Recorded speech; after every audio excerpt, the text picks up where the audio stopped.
কীভাবে বুঝবো একটা কিওয়ার্ড আমার জন্য ভালো? তো এটা বোঝার জন্য আমরা একটা ট্রিক করতে পারি, সেটা হচ্ছে যে ধরলাম যে best door company in Bangladesh. ধরলাম যে আমার কোনো কোম্পানির সাথে কন্ট্যাক্ট হয়েছে, সো তারা চাচ্ছে যে এই কিওয়ার্ডের উপর কাজ করতে, যদি এটা দিয়ে কেউ সার্চ করে সেটা যেন আমাদের কোম্পানি শো করে। এরকম কোনোটা কাজ আপনি বা কোনো কিছু একটা অফার পাবেন বা এই কিওয়ার্ডটা নিয়ে আপনি কাজ করবেন, ঠিক আছে? সো আমি সার্চ করলাম, সার্চ করার পর যদি দেখবেন যে এখানে দেওয়া আছে ডোরস ফেয়ার আছে, doors fair is the best door company in Bangladesh. এখানে খুব একটা ভালো অপশন দিছে এখানে। আমি কিন্তু এখনও বলতেছি না যে এই কিওয়ার্ডটা কীভাবে কী কেমনি, এটা বলতেছি জাস্ট। যেমন এখানে মেটা ডিসক্রিপশন দেওয়া আছে, মেটা ডিসক্রিপশন এখানে সুন্দরভাবে দেওয়া আছে, যেমন এখানে এটা মেসিং হয়ে গেছে, ঠিক আছে? তারপর দেখতেছি আমরা প্রথমে কি আছে, প্রথমেই আসছে হচ্ছে একটা ওয়েবসাইট, ঠিক আছে? তারপর আসলে এখানে এআই আছে, ঠিক আছে? এআই আমাকে বলতেছে যে আরএফএল হচ্ছে অনেক পপুলার ব্র্যান্ড হচ্ছে আমাদের বাংলাদেশে। তারপর এখানে আছে ইনফো, আরও বিভিন্ন ধরনের ব্র্যান্ড আছে, আরএফএল ডোর আছে। তারপর কিছু আমাদের লোকেশন দেখাচ্ছে এখানে, যেটা হচ্ছে আমরা লোকাল এসিও বলি বা হাইপার লোকাল এসিও যেটাকে বলে হয় আর কি।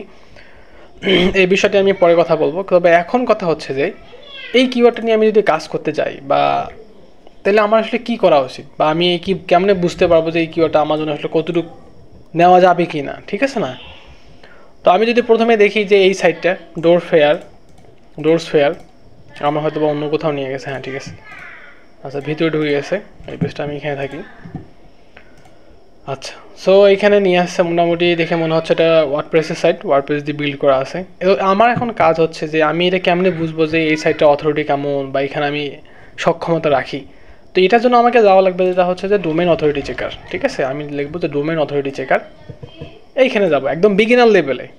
আমি তো এটা বুঝতে পারবো যে এখানে পোস্ট পজিশন থেকে বুঝতে পারবো যে এটা অবস্থা কীরকম, কিন্তু একজন বিগিনার লেভেলে কীভাবে বুঝতে পারবেন যে এই কিওয়ার্ডটা আমার জন্য বেস্ট? তো আপনাদের যেটা করা লাগবে যে 10টা সাইট থাকবে, অর্থাৎ এখানে 1 2, হ্যাঁ এখানে 3 4 5 6 7 8 9 10, এরকম আর প্রথম পেজে যে সাইটগুলো আছে, অর্থাৎ প্রথম পেজটাতে আপনাদের প্রথম পেজে যে সাইটগুলো আছে এগুলো চেক করে দেখবেন যে প্রত্যেকটা সাইটের অথরিটি কেমন আছে।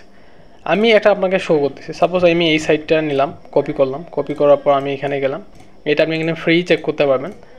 বিগিনার লেভেলে হয় কি আপনার মাথায় সবসময় একটা কাজ করে যে আমি মনে হয় টুলস নিলে বেশি ভালো কাজ করতে পারবো বা করতে পারবো। টুলস কাজে লাগে এমন না, কিন্তু নতুন অবস্থায় আমি মনে করি টুলস ইউজ করার দরকার নেই, এটা আমার পার্সোনাল ওপিনিয়ন আর কি। দেখেন ডোমেন অথরিটি হচ্ছে 0.5, ঠিক আছে? এক ডোমেনও নাই। তারপর হচ্ছে লিঙ্কিং ওয়েবসাইট আছে 38, 61% হচ্ছে ডু ফলো ওখানে দেখাচ্ছে আর কি। এখন অনেকে আবার কনফিউশন হয় যে এই আরএফএস থেকে আবার অন্য কোনো টুলেই আবার দেখায়, শো করে, কাজ করে, তো ওখান থেকে আবার একটা ভিন্ন রেজাল্ট দেখা যায়। তো আপনি একটা টুল ফলো করার চেষ্টা করবেন সবসময়, এটা আমার রিকমেন্ড থাকবে।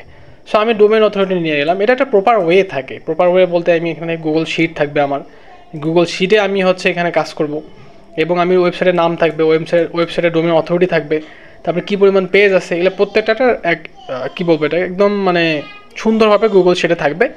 এইভাবে আমি মনে করি কাজগুলো করা দরকার। আমি তো সেটা মানে স্যাম্পলভাবে, খুব সিম্পলভাবে বোঝানোর চেষ্টা করতেছি। সো এটা মনে হচ্ছে এটা খুব কম, অর্থাৎ আমি মনে করি নতুন যে কেউ এটাকে টেক্কা দিতে পারবে, অর্থাৎ এটাকে কম্পিটিটর হিসেবে চোখে দেখতে পারবে বা নিতে পারবে, অর্থাৎ আমি তার সাথে কম্পেয়ার করতে পারবো একটা নতুন লেভেলের সাইটের সাথে। অথবা কেউ যদি নতুন একটা সাইট বিল্ড করে, সে এই সাইটের সাথে একটা মোটামুটি ব্যালেন্স করে চলতে পারবে। মানে বুঝতে পারতেছেন, যেহেতু ডোমেন অথরিটি অনেক কম, তার মানে এখানে অনেক চান্স আছে ভালো। তারপর আমি যদি এই সাইটে ঢুকি, সো এই সাইটে আচ্ছা, তারপর হচ্ছে আচ্ছা হোম পেজে ঢুকতেছে না কেন জানি। আচ্ছা আমি ডোমেন জাস্ট কপি করে নিলাম, কপি করে আমি আবার এটা চেক দেওয়ার চেষ্টা করি, দেখি তো কী আসে, ডোমেন অথরিটি কেমন। সো এটা ডোমেন অথরিটি হচ্ছে 16, ব্যাকলিং দেখাচ্ছে এখানে 51, ডু ফলো 2%, আর লিঙ্কিং ওয়েবসাইট হচ্ছে 37টা। এখানে ব্যাকলিং বলতে সবাই যেটা বোঝে আর কি, হ্যাঁ এখানে একটা রুট ডোমেন থাকে যেটাকে আসলে ডু ফলো দেওয়া হয় আর কি। তো এই ডোমেনটাই আসলে মেইন, মানে আমাদের আসলে খুব বেশি মানে গুরুত্বপূর্ণ ভূমিকা রাখে আর কি ওয়েবসাইটের জন্য। সো এটার মোটামুটি ডোমেন অথরিটি আছে। এখন যদি বলি যে এটা শুধু নির্দিষ্ট করে একটা সাইটকে বললে হবে না, আমাকে এখানে পুরো পেজটাকে দেখা লাগবে যে এখানে আসলে কোন কোন লেভেলের সাইট আমার কম্পিটিটর হিসেবে আছে এই কিওয়ার্ডটার সাথে, ঠিক আছে না? Best door company in Bangladesh. So best door company in Bangladesh, এখানে কিন্তু আরএফএল ডোর যে কোম্পানি আছে বা আরএফএল যে ওয়েবসাইট আছে, এখানে কিন্তু মেটা ডিসক্রিপশনে কোথাও ব্যবহার করা হয়নি। এখানে দেওয়া আছে কি most popular door manufacture in Bangladesh, ঠিক আছে না, অর্থাৎ এটা সিমিলার কিওয়ার্ড, ঠিক আছে না, রিলেটেড কিওয়ার্ড বলা চলে বা সিমিলার কিওয়ার্ড বলা চলে। তো যার কারণে কিন্তু এই সাইটগুলো আমাদের এখানে শো করতেছে। আর প্রথমে যে সাইটটা আছে এখানে যদি দেখা যায়, এখানে কিন্তু আমাদের কিন্তু best door company in Bangladesh কোনো টাইটেল ইউজ করা হয়নি। টাইটেলে কি ইউজ করা হয়েছে? টাইটেলে কিন্তু কোনো ইউজ করা হয়নি প্রথমে, এটা কথা বলতেছি। এখানে কিন্তু শুধুমাত্র এই যে মেটা ডিসক্রিপশনে এই কিওয়ার্ডটা হুবাহু পাইসি রেখে কিন্তু চলে আসছে, ঠিক আছে না। সো আমি তারপরে যাই আরএফএল ডোর। এখন সম্ভবত এটার ডোমেন অথরিটি ভালো থাকার কথা, কারণ অনেক পুরোনো কোম্পানি তো। সো আমি সার্চ দিই, একটু দেখি কী অবস্থা। 17, আচ্ছা ভালো, খারাপ না। তারপর হচ্ছে এখানে আর কি আছে।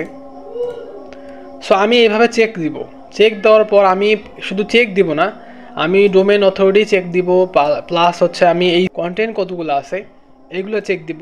এইগুলো চেক দেওয়ার পর সেকেন্ড তারপর হচ্ছে যে আমি দেখব রুট ডোমেন কতগুলো আছে, অর্থাৎ বাইরের সাইট থেকে, অন্য সাইট থেকে ডু ফলো লিঙ্ক, এই লিঙ্কগুলো কী পরিমাণ করা আছে এইটা চেক দিব। তারপর আমি আমার নিজেকে প্রশ্ন করবো, আমি কি আদৌ এই সাইটগুলোর সাথে কম্পিটিটর হিসাবে চুজ করতে পারি, এখানে কি আমি আমার অবস্থান তৈরি করতে পারি।